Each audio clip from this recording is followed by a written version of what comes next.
পাঁচমিশালি রান্নাঘরের নতুন একটি পর্বে আজকে আমি আপনাদের সামনে যে রেসিপিটি নিয়ে এসেছি সেটি গ্রাম বাংলার একটি সুপরিচিত রেসিপি। এতে কোনো মশলা ইউজ হয় না, কিন্তু খেতে খুবই সুস্বাদু এবং স্বাস্থ্যকরও বটে। রেসিপিটি যদি আপনাদের ভালো লাগে তাহলে প্লিজ আমার চ্যানেলটিকে সাবস্ক্রাইব করবেন আর পাশে থাকা বেল আইকনটিতে ক্লিক করে অল অপশনটি ক্লিক করতে ভুলবেন না যেন। আসুন দেখে নেওয়া যাক বিনা মশলার এই রেসিপিটি আমি কিভাবে বানাই। এই রেসিপিটা খুব কম ইনগ্রিডিয়েন্টসে হয়ে যায় বন্ধুরা, আর মশলা একদমই প্রয়োজন হয় না। এই রেসিপির জন্য আমি নিয়ে নিয়েছি দুটো মিডিয়াম সাইজের আলুকে এরকম ডুমো করে কেটে নিয়েছি। এখানে আমি এই 6-7টা মতো কচু নিয়েছি, এই যে দুধ কচু যেগুলো হয় সেগুলোকে এইভাবে একটু বড় বড় করে ডুমো করে কেটে নিয়েছি। অনেকে এগুলোকে গাঁটি কচুও বলে।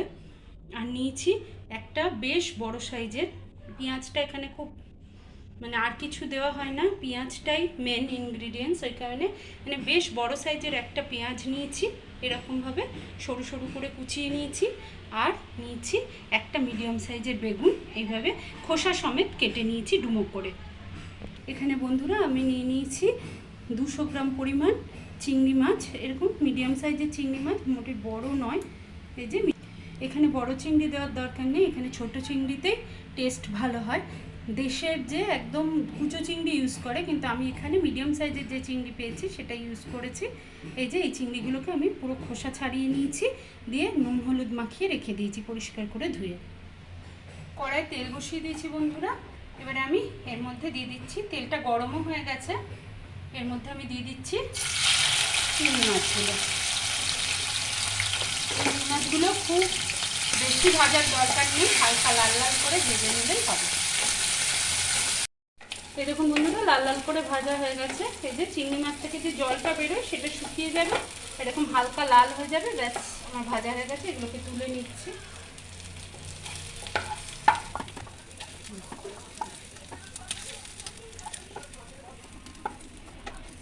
এই কড়াইয়ের মধ্যেই বন্ধুরা, এই কড়াইয়ের যে লেগে আছে যেগুলো, সেগুলোতে চিংড়ি মাছের গন্ধ থাকে, সেখানে এর মধ্যেই আমি আবার 2 টেবিল চামচ সর্ষের তেল দিয়ে দিলাম।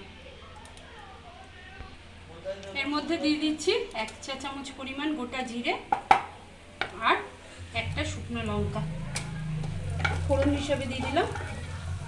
দেখুন বন্ধুরা, ফোড়নটা ভাজা ভাজা হয়ে গেছে। এই সময় এর মধ্যে দিয়ে দেবো এই পেঁয়াজ কুচি।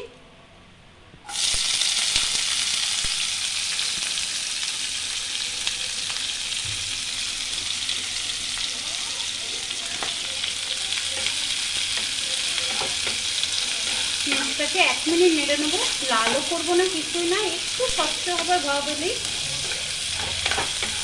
কালারে একটু হালকা চেঞ্জ হলেই আমি এর মধ্যে সবজি দেবো। বন্ধুরা এরকম 1 মিনিট নাড়া হয়ে গেছে, এই যে হালকা চেঞ্জ এসেছে কালারে। এই সময় আমি এর মধ্যে দিয়ে দেবো আলু আর কচু।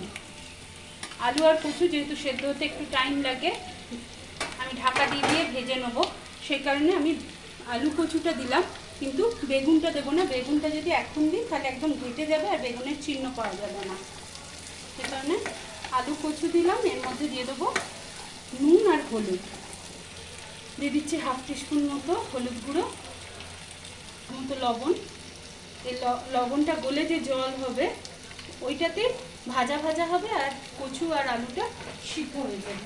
এই সময় এতে দিয়ে দেবো 1/2 চা চামচ পরিমাণ লঙ্কা গুঁড়ো। লঙ্কা গুঁড়ো না দিয়ে আপনারা কাঁচা লঙ্কাও ইউজ করতে পারেন, কিন্তু কালারের জন্য আমি এখানে দিলাম। এবার আমি পুরো জিনিসটাকে ভালোভাবে নেড়ে নিয়ে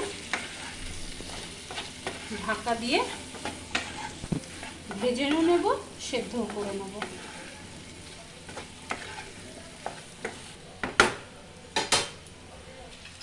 ঢাকা দিয়ে দিলাম। এই সময় গ্যাসটাকে মিডিয়াম লোয়ে রেখে দিলাম। আলু আর কচুগুলো অর্ধেক ভাজা হয়ে আসার সাথে আমি বেগুনটা অ্যাড করে দিলাম।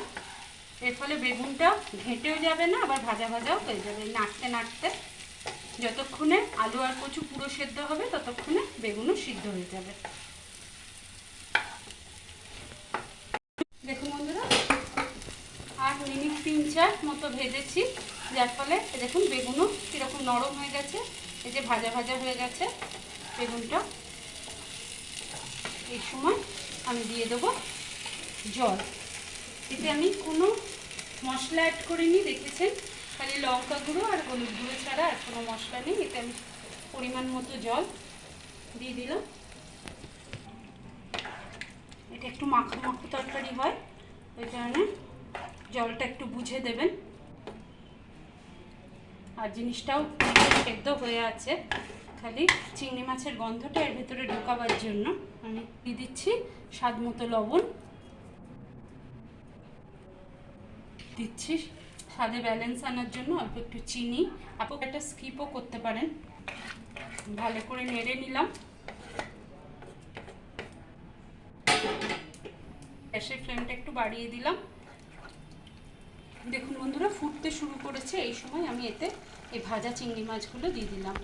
এমনকি এর যে বাটিটাতে যে তেলটা লেগে আছে সেটাও দিয়ে দেবেন। এর মধ্যে চিংড়ি মাছের সেন্ট থাকে খুব ভালো। তরকারিটাতে আপনারা চিংড়ি মাছ, বেগুন, কচু, আলু এগুলোর নিজস্ব যে গন্ধ সেটা পাবেন এবং খেতে অসাধারণ লাগবে এটা। এবার আমি ঢাকা দিয়ে এটাকে 2 মিনিট হতে দেবো। গ্যাসটা এই সময় একটু হালকা কমিয়ে দিলাম, যার ফলে চিংড়ি মাছের গন্ধ এই আলু, বেগুন, সবজিগুলোতে ঢুকে যাবে। মিনিট 3-4 ফুটিয়ে নিয়েছি, এটা 3-4 ফুটিয়ে নিয়েছি। আমার তরকারি রেডি। এবার আমি গ্যাসটা অফ করে দিচ্ছি। আমি আপনাদের সার্ভ করে দেখাচ্ছি। আমি সার্ভ করে দিয়েছি। একদম দেশীয় পদ্ধতিতে তৈরি কচু, বেগুন, আলু আর চিংড়ি মাছের তরকারি। যদি এই রেসিপিটি আপনাদের ভালো লেগে থাকে তাহলে প্লিজ আমার চ্যানেলটিকে সাবস্ক্রাইব করবেন আর পাশে থাকা বেল আইকনটিতে ক্লিক করে অল অপশনটিতে ক্লিক করতে ভুলবেন না যেন। আর পুরনো বন্ধুদের পাশে থাকার জন্য অনেক অনেক ধন্যবাদ।